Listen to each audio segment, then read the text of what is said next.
Hello everybody and welcome to Meanwhile in Britain.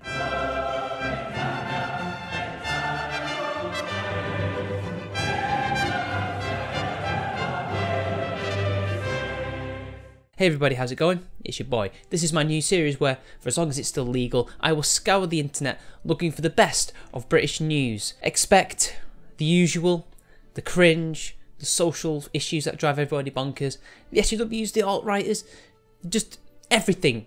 But it's British. And the first story actually involves a Frenchman. However, do not worry, he has strong British links, for he did play for a rather marvellous English team by the name of Manchester United. He is a legendary left-back of the name of Patrice Evra. He was criticised for applauding Eni Aluko, a women's English sporting legend, and apparently this is sexist. And of course, this comes from The Guardian, because where else would we get such wonderful journalism from?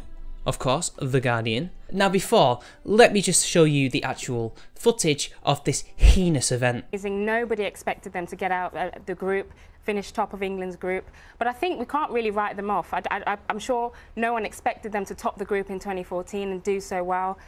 The same applies for this World Cup. We shouldn't write them off. For me, I think they're a strong team, very defensive setup, playing a 4-5-1. Got Keylor Navas at the back, who's a cult hero in Costa Rica. And they're 5 unbeaten in the World Cup, so I think they're a strong defensive team. My only concern with Costa Rica is that they don't score a lot of goals. Joel Campbell, who was their star striker in the 2014 World Cup, didn't score a lot of goals, isn't playing today. Urena hasn't had a good season in the MLS, so they don't score a lot of goals, and they're playing against a team in Serbia who do score a lot of goals. That's a perfect link, thank you, Eni, to talk about the goal-scoring prowess. Oh, he's good, isn't he? She's good. Very good. Thanks, guys. Thanks. Serbia. Oh, absolute sexism. Terrible. ITV moved to avoid a sexism row on Sunday night as the former footballer Patrice Evra, I didn't even know he'd retired, to be fair. I'm pretty sure he's just a free agent. Maybe he has retired, but I would have known. Was advised to modify his interaction with his fellow World Cup pundit Eni Aluko after clapping her in a manner that enraged some viewers. About 10, I assume. But hey, some viewers in Britain is some viewers too far. Evra was made immediately aware of the reaction on social media to the broadcast. He was accused of sexism after applauding the former Chelsea and England international Aluko when she made a perceptive point during the channel's coverage of a match between Serbia against Costa Rica. Aluko is one of only 2 women to be a national TV pundit at the World Cup, alongside the former Arsenal player Alex Scott, who's starring on the BBC. Aluko was on a panel with the Frenchman Evra and the former Sweden international Henrik Larsson, another Manchester United legend, kind of, during coverage presented by Jackie Oatley, which, as you can see from that footage there, Oatley was quite clearly showcasing some internalised misogyny of her own.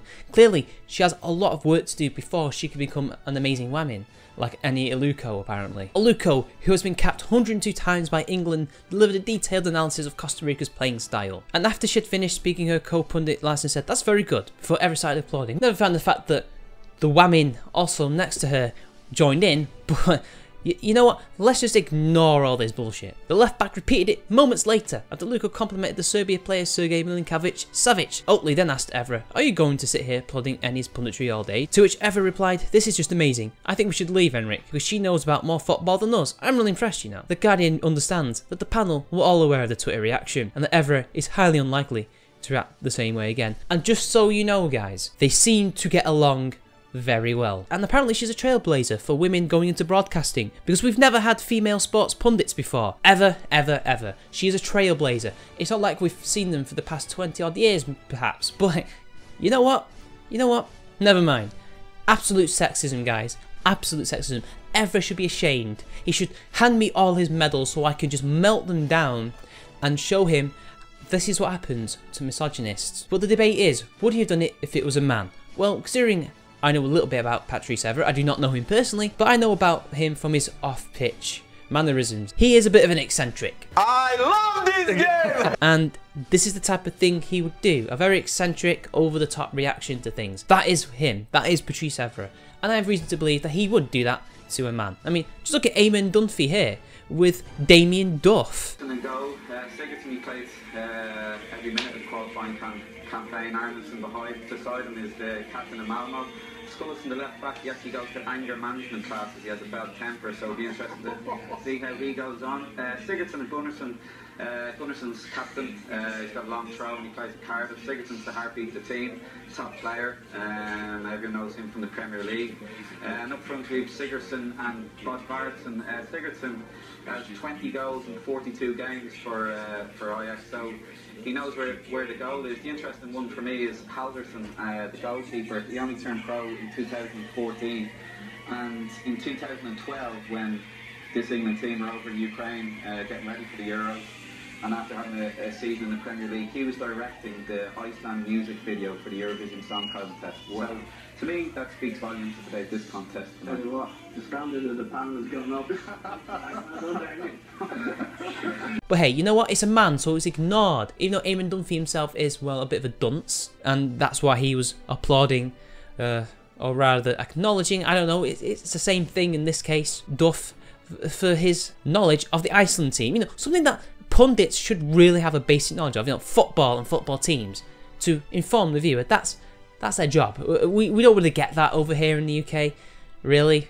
I mean, we have a few good ones, but even then, they're biased, or try not to be biased, so they end up becoming biased. But anyway, moving on. To White and Oxbridge. BBC will shun Monty Python and goodies today. And in a spectacular show of multicultural support, the BBC have announced that if all the Monty Python, all the comedy greats of Britain's glorious past were young today, all the white ones that is, all the ones brought up in the university system, specifically the top two, Cambridge and Oxford, they would not be allowed to showcase their comedic talents to us all, simply because of their class and simply because of their race. This is a complete U-turn from only allowing the richest people, regardless of race, but they particularly would like the coloured variety.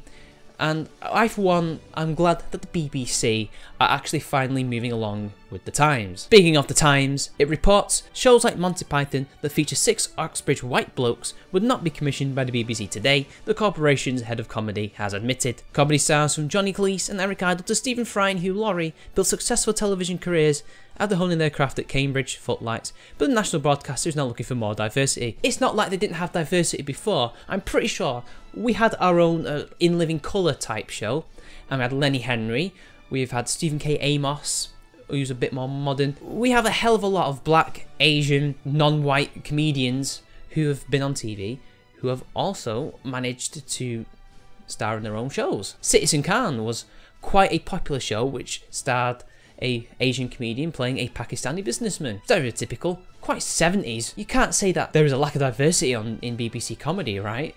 I mean, maybe a lack of diversity in laughs. Footlights also gave a break to Tim Brooke-Taylor, Graham Garden and Bill Oddie, who went on to form the Goodies. Other former members include Peter Cook, Emma Thompson and Olivia Colman. Yeah, we can't have this sort here. They've had their time. It doesn't matter how talented you may be. The simple fact of the matter is we've got these people here who aren't white. And that means that they have to have a go. Don't worry, we assume they're just as talented as you, but we don't really know. Viewers had heard enough about the metropolitan, educated experience and craved sketch shows and sitcoms with a sense of place, claimed Shane Allen, controller of BBC Comedy. So I guess that means Oh Wiedersehen Pet, Only Fools and Horses, Blackadder actually, funnily enough, was based largely on life in historical Britain, normal life, as well as in the higher ups. In fact, the more the series went on, the lower the class it seemed to represent. But apparently they're not sitcoms with a sense of place. Apparently they're too white. Mr. Allen cited recent BBC Three sketch show Famalam, which has an all-black cast, as an example of how the corporation was giving a platform to new talent. Yes, Famalam, which barely gets tens of thousands of views, not like the millions, hundreds of thousands of views that all these other TV shows that I just mentioned. He said it had been 50 years since Monty Python, which he described as a producer-led gang show. No, this was a bunch of radical comedians who pretty much changed the course of British comedy forever, who managed to get this show started and never really knew if they were going to be on air or not, and if they're, because bear in mind, up until the mid-1970s, TV shows were wiped. Usually they were black and white, or maybe if they were colour, if, you know, it wasn't seen as important. They were worried about that But don't worry, this is all for the greater good. But a producer like Gang Show, considering that these people basically created their own success. Okay, I guess somebody doesn't know their own history of their own company, but don't worry, that's the BBC. Memory holes, they're everywhere these days. If we're going to assemble a team now, it's not going to be 6 Oxbridge white blokes, it's going to be a diverse range of people who reflect the modern world and have got something to say that's different that we haven't seen before. Yeah, the country's 80% white. So that means you would need at least 8 white people, and that means you've got at least 2 spots for non-white people. And who are you going to pick? You're going to pick a mixed race guy like me? Or are you going to pick a black guy? Or are you going to pick an Asian guy? What are you going to pick? Because you've only got 2 spots. You want it to be diverse, right? You want it to reflect the modern world. Well, there you go, guys. And let's not forget, in Scotland, because breaking it down regionally, it's even more white than England, perhaps possibly Wales, I don't know. It's more diverse, right? The country's actually like 50-50 in these people's eyes. Asked if the drive risks discriminating against teenagers who happened to win the place at Oxbridge, Mr. Allen insisted there was no class war ban on posh people. We just don't want you here. Go along now and go to YouTube, where we've also gone to because BBC 3 was a failure on national TV. It was wasting our money. God knows why it's on YouTube, it's got to be wasting their money even more. They barely get any views. However, he indicated that shows like Channel 4's acclaimed Peep Show about the lives of 2 middle class graduates who share a flat after university were not a priority for the BBC. It's not about what's good, it's about your colour. Never mind the fact that these 2 blokes are the middle class, so they're pretty much normal. There's less working class people than middle class people, and even less upper class people. Never mind the fact that people from Monty Python come from actually quite regular backgrounds, especially people like Michael Palin, who comes from Sheffield. It's about telling stories that haven't been told. When you look at the ones that have done well, they've got really specific sense of place, he said, picking out award-winning mockumentary This Country, set in the deprived Cotswold village. A deprived Cotswold village. And BBC Three's The Young Offenders, about 2 miscreant Irish teenagers. See, that's very white. Why does he keep picking very white things to say that this is different? And yet says he wants more POCs. I guess if it mocks white culture, or if it discusses white culture that's working class and backward, which would frighten their middle class viewers in Middle England and Scotland and Wales and Northern Ireland, then I guess that's good, because the BBC, except for a fleeting moment in history, has never liked us. If a sitcom comes in about 3 guys who moved to London in a flat share, the jokes feel quite familiar, and it feels like you're not breaking any new ground or telling a new story. So, because it's 3 guys who move into London, I assume they're white, that means that we're going to automatically assume all the jokes. Even though there's numerous things you could make jokes about within that sitcom, and in that situation that would be fresh and new, because you can joke about literally anything. He added, it's about how original the voice you have, rather than what school you went to. So because I happen to be of mixed descent, and because another person happens to be black, and because a person happens to be Asian, they are more original than the white people. Even though, from what we can see from comedy all around the world, regardless of race, there are people who are generic and there are people who are not. And who do you think is the majority? It's the people who are generic. It does not matter what race you are or what class you are. If you have a shit sense of humour, you've got a shit sense of humour. The new comedy commissions unveiled by the BBC include the Lenny Henry birthday special, hosted by Sir Trevor McDonald, and a live Halloween episode of Inside Number 9.